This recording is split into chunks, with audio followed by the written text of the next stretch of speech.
चला तर विजय, पुन्हा एकदा तुमचं स्वागत आहे.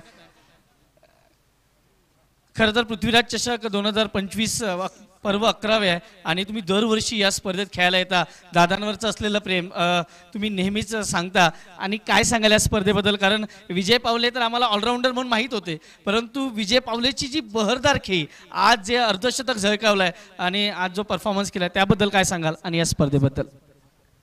नक्कीच मी तर पृथ्वीराज चषक कधी येतोय, कधी खेळतोय याच भुकेने ताणलेला असतो. कारण मला वाटतं पूर्ण वर्षभर आम्ही सर्वत्र खेळत असतो, पण आपल्या भागात सांगली, सातारा, कोल्हापूर या तिन्ही जिल्ह्यामध्ये मला वाटतं एक नावाजरूपाला आलेली एक स्पर्धा म्हटलं तर पृथ्वीराज चषक. कारण इथं कायमच मला वाटतं बक्षिसांची भव्यता दिव्यता असेल किंवा ऑर्गनायझर्स लोक असतील, अंपायर लोक असतील आणि ग्राउंड्समनसुद्धा असतील. मला वाटतं एवढ्या छोट्याशा गावामध्ये सुद्धा एवढं चांगलं आयोजन नियोजन कसं करता येईल, तर त्याचं मूर्तिमंत उदाहरण म्हणजे मला वाटतं पृथ्वीराज चषक आहे. खूप सुंदर आयोजन नियोजन, कुठेही कसलीही कमतरता भासत नाही. आपण बऱ्याच वेळा बघायला गेलो तर प्रत्येक मोठ्या स्पर्धांमध्ये ग्राउंडचा प्रॉब्लेम असलेला पाहायला मिळतोय.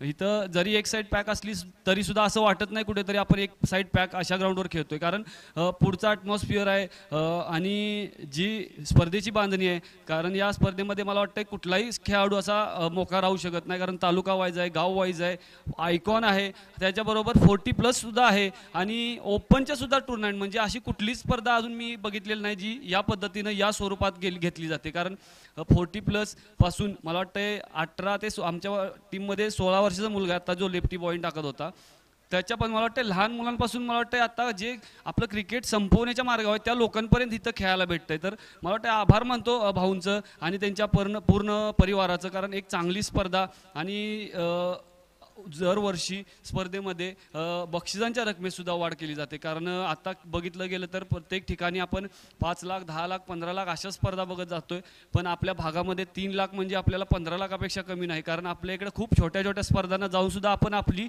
मेहनत दाखवत असतो. तर अशा स्पर्धा आपल्याला वारंवार खेळता यायला पाहिजेत, बघता यायला पाहिजे. त्यासाठी आपल्याला लाईव्ह सुद्धाही या ठिकाणी अतिशय उत्कृष्ट दर्जाचं त्यांनी उपलब्ध करून दिलं आहे. आम्ही खेळतो आपल्या भागामध्ये, लाईव्ह नसतं, आपण लाईव्ह त्यामुळे आपल्या इकडले बरेच खेळाडू माघारी आहेत, मागं पडलेले आहेत क्रिकेटमध्ये. कारण आजचं सिच्युएशन असं आहे, सोशल मीडियावरती जो हायलाईट होतो तोच दिसतो.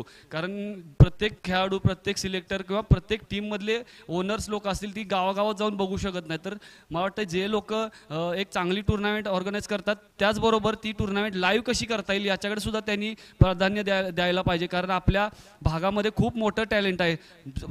प्रथमतः मला वाटतं सातारा जिल्ह्यात तर खरंच खूप मोठं टॅलेंट आहे, खरंच खूप सुंदर असे प्लेयर्स आहेत आणि ते सुद्धा प्लेयर आपल्या एक चांगलं व्यासपीठ मिळत नसल्यामुळे थोडंसं माग आहेत. तर मला वाटतं भाऊंच्या माध्यमातून जे व्यासपीठ सुरू झाले ते असंच जे लोक ऐकतायत बघतायत त्यांनी सुद्धा यावर थोडं लक्ष देऊन आपल्या भागातील खेळाडू कसं पुढे जातील यासाठी एक थोडंसं चांगलं व्यासपीठ द्यायचा प्रयत्न करा. नक्कीच आम्हाला जसं व्यासपीठ मिळालं, आम्ही थोडंसं कुठंतर आमच्या भागाचं गावाचं नाव करत राहिलो, गावचं नाव करत राहिलो, तसं तुम्ही तुमच्यासुद्धा सातारचं नाव असेल, भागाचं नाव असेल, पुढं जायला काही हरकत नाही. तर तुम्ही थोडंसं अजून यामध्ये डोकं लावून थोडंसं अजून चांगलं करू शकता असं मी बोलू इच्छितो. आणि आज इथं बोलवलं, मला वाटतं खूप चांगली टुर्नामेंट खेळायला मिळते. आम्ही पहिली मॅच जिंकलोय, अजून चांगलं खेळण्याचा प्रयत्न करू आणि जिंकण्याचा प्रयत्न करू. थँक्यू. आता जाता जाता एक महत्त्वाचा प्रश्न, ISPLचं पुन्हा एकदा सीझन 1 येत आहे, त्याच्यासाठी काही जे युवा आहेत त्यांना काही संदेश देऊ इच्छितो का? कारण खूप मोठा प्लॅटफॉर्म आहे आणि यावर्षी जी मॅन ऑफ द सिरीजसाठी 3.5 कोटीची कार जी आताच इन्व्हील केली आहे त्याच्याबद्दल काय सांगेल आणि ISPLच्या पुढच्या प्रवासाबद्दल काय सांगेल?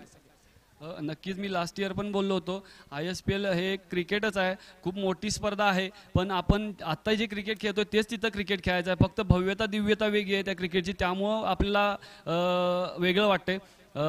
जे क्रिकेट आपण इथं खेळतोय तेच क्रिकेट तिथं खेळायचं आहे. फक्त खेळामध्ये तुमचं सातत्य, परफॉर्मन्स आणि फिटनेस हे फक्त तुम्हाला क्लिअर करणं, चांगलं ठेवणं गरजेचं आहे. तुम्ही फिटनेसमध्ये चांगला असाल, परफॉर्मन्समध्ये चांगला असेल, तुमच्या खेळामध्ये सातत्य असेल तर 100% तुम्ही देखील ISPL ही स्पर्धा नक्कीच पुढच्या काही वर्षामध्ये खेळू शकता. कारण आत्ता 6 टीम होत्या, यावर्षी 8 टीम झालेत. त्यांनी सुद्धा चांगले प्लेयर्स कसे आपल्यापर्यंत पोहोचतील, त्यांना चांगलं कसं व्यासपीठ मिळेल. कारण पहिल्यांदा 15 खेळाडू निवडले जात होते, आता 18 खेळाडू निवडले जात आहेत. त्याच्याबरोबर अजून 2 टीम म्हणजे 8 टीम झाल्यात. जवळजवळ 40 खेळाडूंना अजून एक्स्ट्रा त्याच्यामध्ये सामील होता येईल. तर तुम्ही देखील त्याच्यामध्ये येऊ शकता. कमी समजू नका स्वतःला. खेड्यातले असो, गावातले असो, सिटीमधले असो, क्रिकेट हा खेळ फक्त स्वतः मेहनत करून खेळा. आणि सगळ्यांना ऑल द बेस्ट. थँक्यू. धन्यवाद विजया. तर हे होते विजय पावले.